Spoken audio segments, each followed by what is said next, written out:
And so there was a young man who sought to become wise. Learning that there was a skillful teacher of wisdom living atop a mountain, the young man slowly and laboriously climbed to the place where the teacher sat in perfect repose. "O wise teacher," the young man said, "tell me the secret of life." The teacher looked at the young man for a long time and said, "The secret of life is like a cup of tea." "What?" exclaimed the young man. "I dropped out of college to come here. I have climbed up this whole fracking mountain, and all you have for me is that life is like a cup of tea?" The teacher paused and said, "Well, perhaps life isn't like a cup of tea." We chuckle at stories like this. One interpretation of this story is that sometimes things are not what they seem. The wise teacher we've always heard about may not actually know squat. Appearances can be deceptive. Rumors are not always true. Past interpretations of history may be profoundly flawed. Well, last year I had delivered a sermon to my home congregation at Countryside Church about what Rasputin believed. Some people found it interesting because it encouraged them to rethink what they had thought about a Russian spiritual leader who is usually portrayed as a villain. After that sermon, a member of the congregation asked, "Well, what's next? A sermon about Genghis Khan?" "Of course not," I said. His birth name was Temujin, and it's estimated he was born in about 1162 Common Era and died in about 1227, at the age of about 65 years. According to world historian Marco Polo, he died from an arrow wound in his final battle. There is some variation in the historical accounts. The spelling of his name can be given a variety of ways. It's often spelled with a G in the West, Genghis, while in Asia and China, you'll often find it spelled with a CH, Shenghis. Born to an aristocratic family, his father fell from political grace and died, and Genghis and his mother were reduced to poverty. They lived by hunting and foraging. Angry at this treatment, Genghis realized that he must not become bitter. There is an old Mongol saying, "The teeth of the mouth eat meat. The teeth in the mind eat happiness." But his mother was a warrior, as some women were in that culture, and she raised her son to be a warlord. He came to believe that a person had some control over their destiny. One could accept drought or search for water. One could surrender to the wolf or fight it and survive. If you accepted defeat, more defeat would come. And he rose in power. He was the founder of the Mongol Empire and was called Emperor or Khan in that language. That empire was the largest contiguous empire in the world to this day. It encompassed all of Asia and spread all the way to modern Russia and Poland in the west and to Gaza in the Near East. It was the only time such an empire has ever been created. Every soldier among the Mongols was cavalry, and the army moved at lightning speed. There was no supply chain.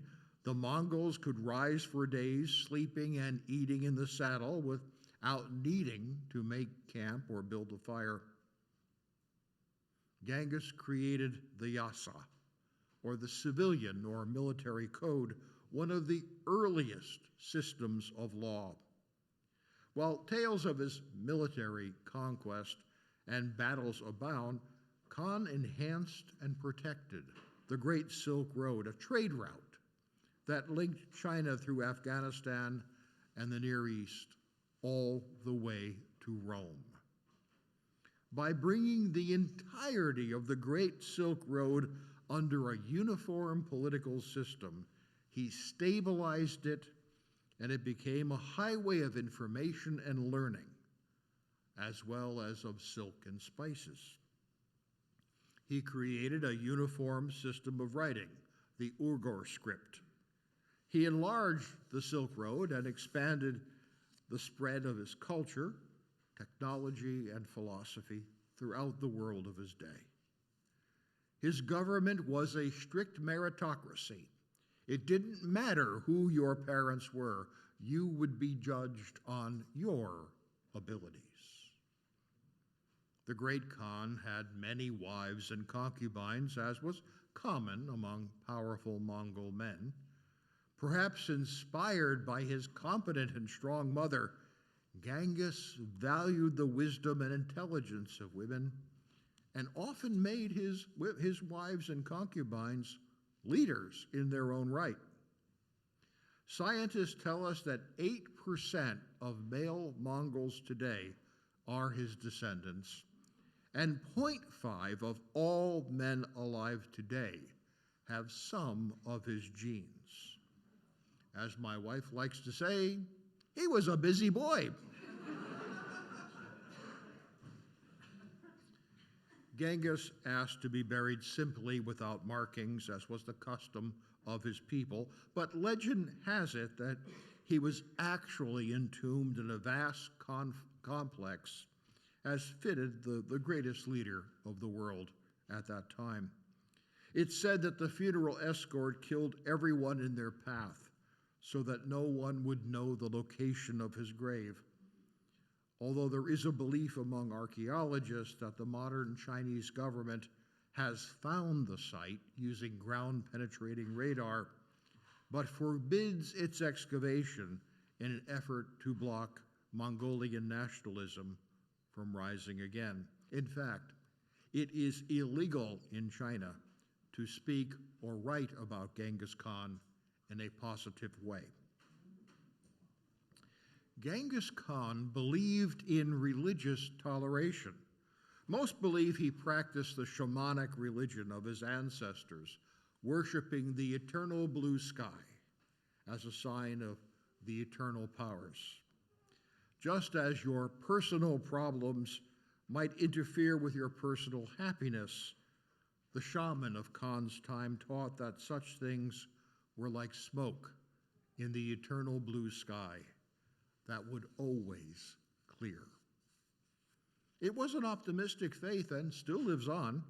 It was practiced by one of my professors at the University of Chicago, who kept a Mongolian spirit mirror where one was said to see visions, and a large offering spoon for the spirits on his desk.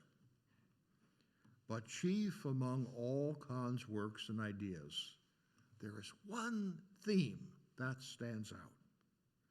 He was a tolerant man.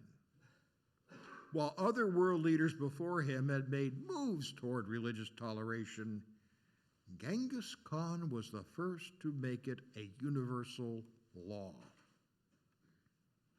Rather than establishing an official state religion and then perhaps giving people freedom not to practice it, Khan declared that every person was free to find their own way of belief. There would be no established state religion at all, including his own. That was unique. In a way, he was the first true Universalist. Everywhere he went, Khan would summon the religious leaders to meet with him, and he would flatter them until their caution abated. Then he would listen to what they said and noticed what they did. He had no interest in hearing about the divine origin of their scriptures. He judged religions based on the deeds the religion inspired people to do. In this, he anticipated the saying by Alex Trek Don't tell me what you believe. I'll observe how you behave, and I will make my own determination. I once said that to a church board. It didn't go over well. Khan even gave the clergy of various religions in his empire a tax exemption, huzzah, which he later extended to teachers and doctors as well.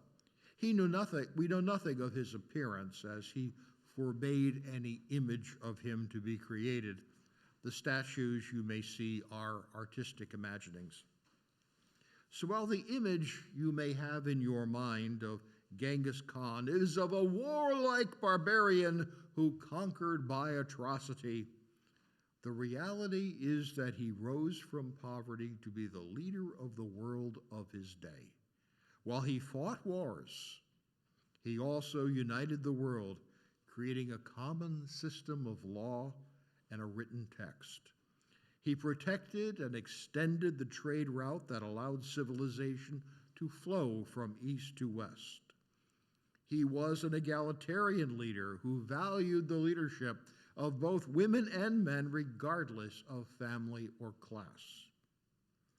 While the religious and political leaders in Europe were calling for bloody crusades, burning people at stakes, and drawing and quartering anyone who disagreed, the great Khan was uniting the world, fostering trade, laws, fairness, and learning.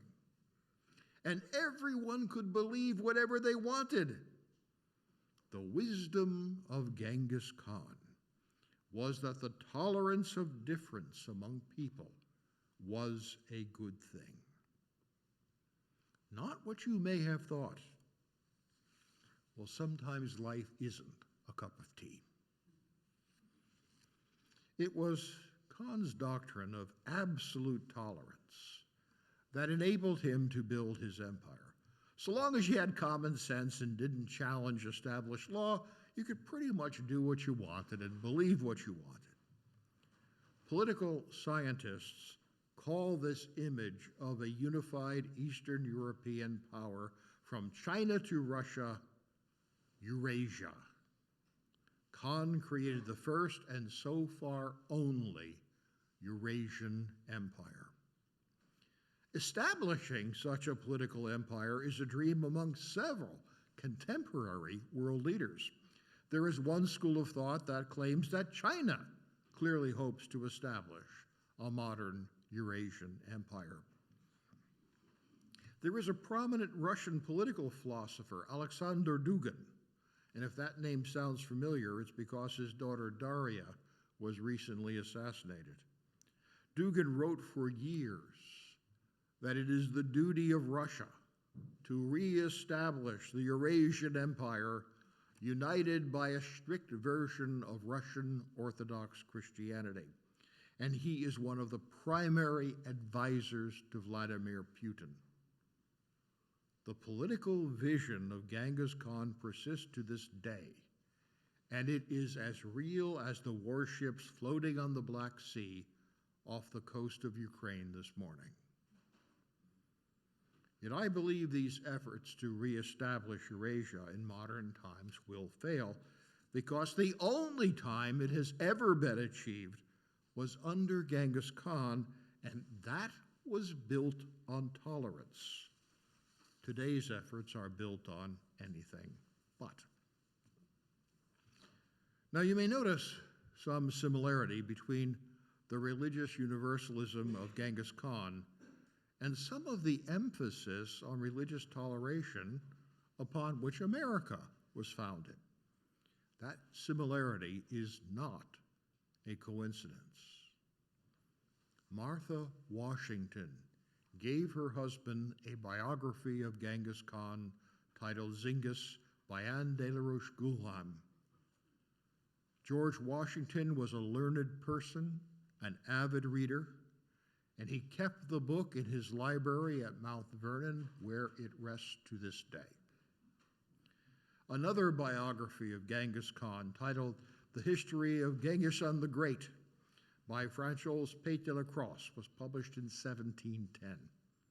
The book was promoted by Ben Franklin, but the person who purchased the most copies was one Thomas Jefferson, who often brought copies to give as gifts. One copy inscribed to his granddaughter, Cornelia Jefferson Randolph, on her 17th birthday, put the inscription that the book lifts up the great law, religious toleration. As the founders of our nation were, in many cases, Unitarians or Universalists, know that the philosophical roots of our republic and of our Unitarian Universalist faith were nourished by the ideas of Genghis Khan. Things are not always what they seem. Maybe life isn't a cup of tea. Back in my day, everyone who was preparing to enter Unitarian Universalist ministry was required to read 2 volumes of Earl Morse Wilbur's A History of Unitarianism. The essence of Unitarian history that Wilbur distilled from his research was that the essential genius that drove our religious movement forward was faith in 3 values. Freedom, there was to be no creed. Reason, we decide things by discussion and vote. And tolerance, one did not try to control what others believed. Of these values, even the first, freedom, depends on the third, tolerance, because you can only have freedom if people are tolerated and not compelled. Of the Unitarian values, tolerance was the foundation. If anyone asks what the main spiritual discipline of Unitarian Universalism is, I argue that it is toleration. Now, the Random House Dictionary defines tolerance as a fair, objective, and permissive attitude toward those whose opinions, beliefs, practices, racial or ethnic origins, and so on, differ from one's own. Basically, it's the way you treat anyone you regard as other than you. It doesn't mean that one just puts up with stuff. We don't tolerate crimes, unethical, or immoral behavior. No one should tolerate racism, sexism, or forms of oppression. But I believe we should tolerate disagreement without needing to demonize someone else because they disagree.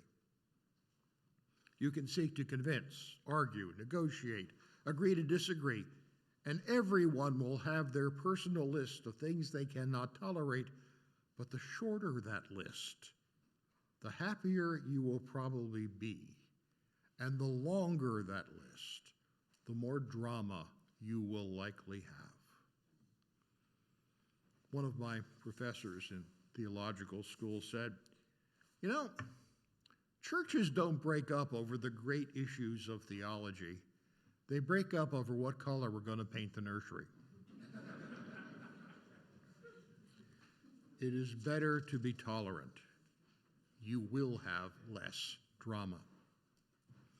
At its basis, tolerance implies humility, because I realize that I could be mistaken, and respect, because I understand that you're the star of your own life and have a right to live it as you see fit, subject to law and ethics. History teaches that tolerance is a requirement for greatness. And we see this in Scripture. Most of us know the story of the exodus of the Hebrews from Egypt under the leadership of Moses. The plot is that the Hebrews were enslaved by the Egyptians because of a famine in their land. That's what the story of Pharaoh and Joseph is all about. They were led from slavery by Moses into a pilgrimage of 40 years in the wilderness. Now, Bible scholars today know that the literal story of the Exodus in the Old Testament cannot be true. When we read the story and do the math, supposedly 3 million Hebrews were involved in the Exodus. If that were true, it would have devastated the Egyptian economy, but no historical account of such an impact exists, and it's not at all clear the ecology could have supported a procession of 3 million people for 40 years. Instead, it's likely that some Hebrews escaped Egypt. Moses is, after all, an Egyptian, not a Hebrew name. And when they wandered in the wilderness, they were joined by other nomadic tribes, and gradually their numbers grew. Some scholars even believe that the ritual verse used in the tribal adoption ceremony is preserved in the book of Deuteronomy, chapter 16, verse 5. A wandering Armenian was my father. He went down to Egypt and sojourned there, few in number, but there he became a great, mighty, and populous nation. As that verse was ritually recited, a tribe was adopted into the Hebrews by affirming that narrative and taking it up as their own. How did the ancient Hebrews unite so many different tribes into one nation? Tolerance. It was commanded in Exodus chapter 22, verse 21. Thou shalt neither vex a stranger nor oppress him, for you were strangers in the land of Egypt. Thou shalt neither vex a stranger nor oppress him. In short, you tolerate them, because that's what allows people to come together. As we look at the world today and at our own great land, I sort of wish we were remembering the ancient lesson of tolerance, for that was the lesson taught by the great Khan. We do not live in a tolerant time.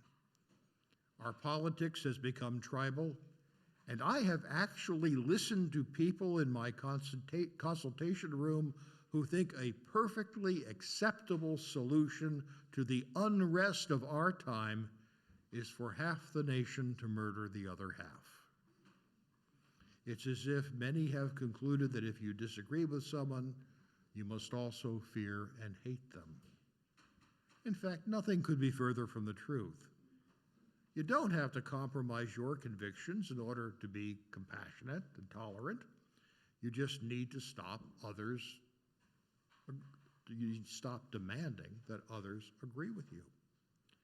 But we live in a time where people are contemptuous of each other and keep expanding the definition of what constitutes the other. And as I watch the news, I have to struggle not to do that.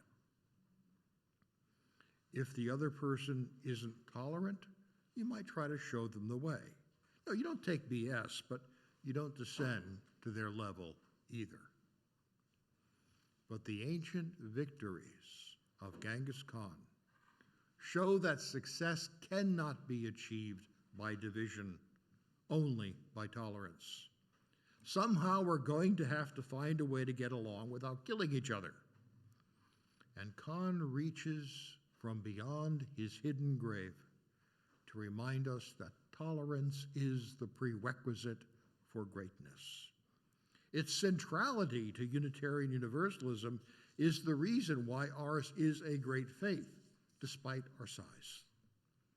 It's hard. I have to remind myself that tolerance is a discipline that requires practice. But I sincerely believe we get a richer brew if the many voices are allowed to speak. And like you, I worry where things are going in this great land this election year. But if there is hope, it lies with tolerance and the people willing to practice it. Unitarian Universalism is a tiny religious community, but we do carry the torch of religious tolerance high. And that's something to be really proud of. As our society continues to be troubled, we at least know that we are the heritors of the great wisdom, echoing down the years through the founding of our nation to this day. And that's my sermon, All Hail the Great Khan. Visit us at uusg.org.